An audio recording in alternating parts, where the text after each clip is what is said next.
Hey, Bob, as you just touched on there, Bob, we don't know a ton of details about the shooter, but let me just walk you through a little bit about what we do. Now, Hale was a former student at the Covenant School, rather. They do identify as transgender. I knew it!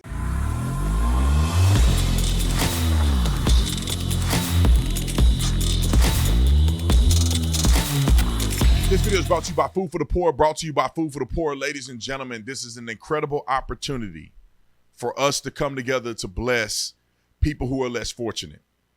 People often ask me, Brandon, why would I help in another country when we have people who are hurting here? And my answer to that is that God has called us to bless everybody, not just people who are in a geographical location, but everybody.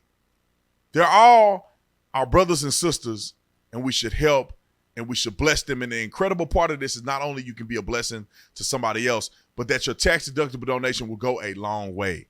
$72 would help feed 2 kids 2 meals a day for an entire year. $144 will help you feed 4 kids 2 meals a day for an entire year. Ladies and gentlemen, it's a no-brainer. It's a no-brainer to bless somebody. If you're down, you're depressed, you're wondering what can I do to make a difference, here's your opportunity. Link is in the description section. Bless somebody today. One-time gift, $72, 2 kids, 2 meals a day for an entire year. Like and subscribe to the channel, hit the bell so you get notifications. Anytime I go live, make a video, make sure you still subscribe to this channel, like this video, comment on this, share this video. Come on, bro. Let's get into this. Let's talk about the shooting that happened in Nashville at the private school. Right now, according to the information that I have, I don't have any indication of the motive of this young person. According to reports, it was a female, looked like she was around school age. I think it just came out. My producer was telling me that she was a former student at the school, which it doesn't take a rocket scientist to understand that, given the fact that she went into the school through a side door. She automatically went to the second floor and began shooting. When I see something like that, what it tells me is that it's personal. It tells me that it's somebody that's familiar with the school. Because if you're just going in to do a random shooting, you bust in the door and then you're just shooting the first people you see. In many cases, people like that are not effective, thank God, because they don't know the layout of the school. They don't know if they're going during the break or not. But somebody that's gone to the school, picked the appropriate time that they know they're going to catch the people that they want to catch. It appears that it was about 6 adults shot and killed. 3 adults shot and killed, 3 children shot and killed. And the speed of response of the police officers were absolutely astonishing. I can't believe it. From the time the call came out, which was around 12, I think it was like 12:13 or something like that, and they were able to eliminate the threat at about 12:27. It took them about 14 minutes to completely eliminate the threat in an active school shooting. Now, that's a good and a bad thing. It's a good thing because that was a tremendous response, not like Uvalde, where it took them an hour or so to get into the school, and it was a lot more of a complicated situation. Seeing officers be able to respond quickly and eliminate the threat on the second floor was very impressive, given the fact they didn't know where the shooter was. They were clearing the first floor, heard some shots, they went up to the second floor and eliminated the threat. Now, I will say this. Why is it that we are still going through this today? You will never stop a person from getting a gun. You ain't going to stop it. I don't care who you think you are. Unless you're Jesus Christ of Nazareth, you're not going to stop people from getting a gun. They can get a gun stolen. They can legally buy a gun, then go crazy. And all of the guns that are circulating in the market right now in the United States of America, you cannot ban AR-15s and think that the guns are not going to be circulating for a significant amount of time after you ban the firearms. So what can we do? We don't know which school will be next. We don't know who's going to crack up today or tomorrow. So what should we do? As easy as the noonday sun, we should have police officers present on campus. How is that difficult? We should lock the door of the school. How is it that difficult? Those 2 things being put into place will save the lives of students and children who are left unarmed in the school. Look at Uvalde. Imagine if they would have locked the doors in Uvalde. And most people remember Uvalde. Imagine if they would have locked the doors like they're supposed to. Just lock the door. Then imagine if the doors were not locked and they had a police officer actually on campus. Think about the death toll being mitigated by a tremendous factor. I would argue that nobody probably would have died at Uvalde if they had a police officer that was on campus that can confront the suspect face one-on-one, not trying to confront a suspect with a door barricaded and getting shot at through the walls. I mean, now you've created a situation where it's a lot more difficult to combat. And I just want us to understand that, because I think we have a solution to the problem, but we have too many people that are cowardice and they don't want to step up and do what's right. The easy thing to do is to blame the gun. The easy thing to do is to blame politicians. The hard thing to do is to raise your kids right. The second hardest thing to do is for us to be able to manage these people in the mental health system. I guarantee you this young lady who went into school, they said, with 2 assault-style weapons, which I don't know what the flying flip that is. What is an assault-style weapon? That's the stupidest thing I ever heard in my life. But anyway, 2 assault-style weapons and a handgun. I guarantee you that this young person wasn't a Rhodes Scholar and decided to come back and pay the school a visit because she loved it so much. I guarantee you this was a troubled student, bullied student, and this student had something against somebody at the school, to where they enter into a side door, go upstairs, and ended up killing 3 teachers and 3 students. That to me, that was a targeted thing by this young person.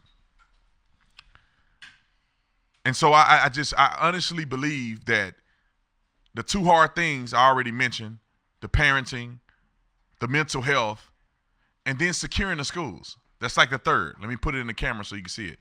That's like the third hard thing. These 3 hard things will essentially eliminate or mitigate this ever happening. Banning guns ain't going to stop anything.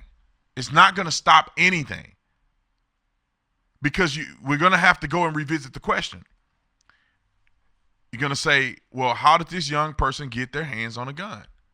Probably because she was over 21, potentially. You don't need to be 21 to carry an AR-15, but probably because she was over 21 to get a handgun. She may have been of age enough to save enough money to buy a gun. How do you stop that from happening? Because you can be sane. Nobody turned her in. Nobody mentioned she was nutty. Nobody mentioned that she had been bullied and had made suicidal or homicidal ideations. Nobody mentioned it whatsoever. Therefore, she can't be checked, and therefore she can't be stopped from purchasing a firearm to go and commit murder. But I really wish that we would have an honest conversation and stop beating around the bush and being silly all the time. These politicians, I don't want to hear them speak. I want to hear parents speak. The parents should speak. The students should speak. The teachers should speak. And the politicians should respond. Because their job is not to somehow arbitrarily come up with ideas. You are a representative of what the people want. And in this particular situation, somebody needs to have leadership and be able to protect those young people. Because if we don't protect them, who's going to protect them? If we don't have law enforcement at the school, who's going to protect the kids? They can't carry guns. The teachers can't carry guns. And law enforcement, it took them 10 minutes. If this young girl wanted to mass shoot the school up, she could have killed way more people than 6 people. She must have not been attempting to kill a lot of people. She could have killed way more than 6, because it took them 10 minutes. Now, 10 minutes is extremely fast in a circumstance like this, but 10 minutes, bro. I want y'all to understand, I've probably been talking for about 10 minutes. You see how long that is? That's a long time for somebody to have free reign, unobstructed in a school with high-powered weapons. And I'm assuming a good amount of ammo. So we need to really figure this out. And I don't think it takes much out of the budget to get a few officers at the school. Make sure you lock the doors, follow protocol on and in and out of season. These are the things that I think that we should be focused on, ladies and gentlemen. But we'll continue this conversation because obviously it's interesting that it's a female suspect, and normally females don't engage in conduct like this. So I'm interested to see, as information come out, what was the background of this young lady and why did she do such a tremendous or horrendous crime against children at an elementary school. Breaking news, and the shooting that happened in Nashville, Tennessee. We have the young person who's now been identified, and I knew it the whole time that this is what it was going to be. When you see a Christian private school targeted, you already should know that it has to be somebody who hates Christians. But let me just say this. Will the media cover this like they should?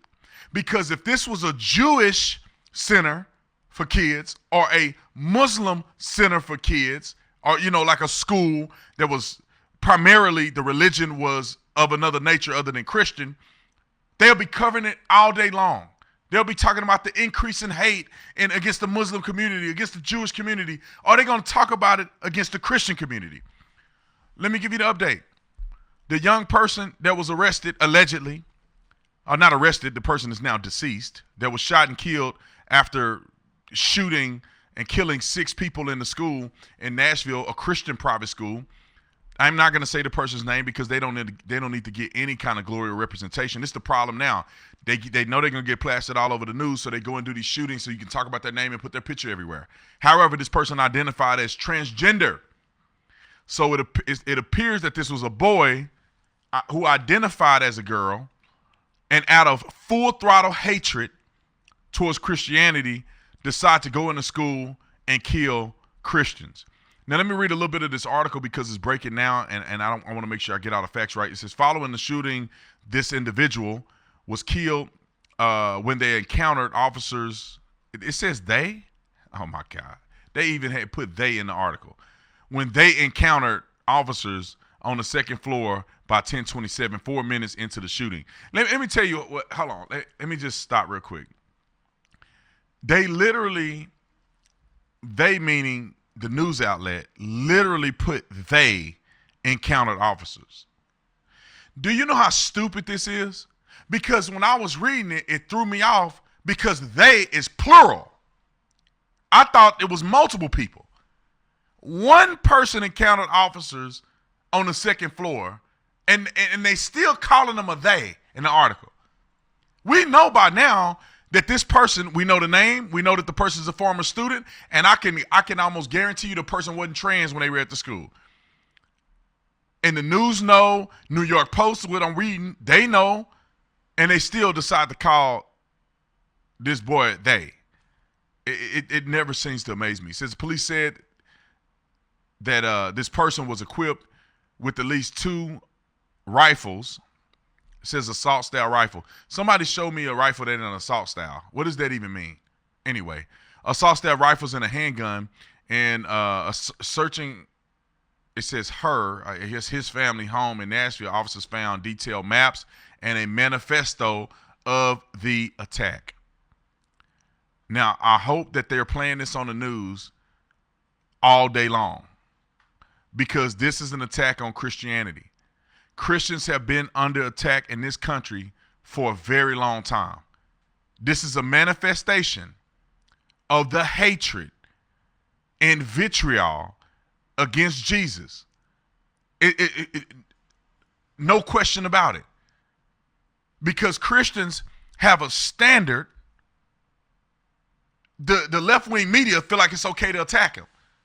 Because Christian people, and I'm going to tell you this, Christian people, not all, because some of them nutty, but generically, the gospel message, the Bible itself, written in its original form, is about love, unity. And these lunatics who don't want to follow any rules, who want to live promiscuous lives or whatever their proclivities are, they deem Christianity to be something of a negative nature. I would argue this, and then I gotta go. But I would argue this.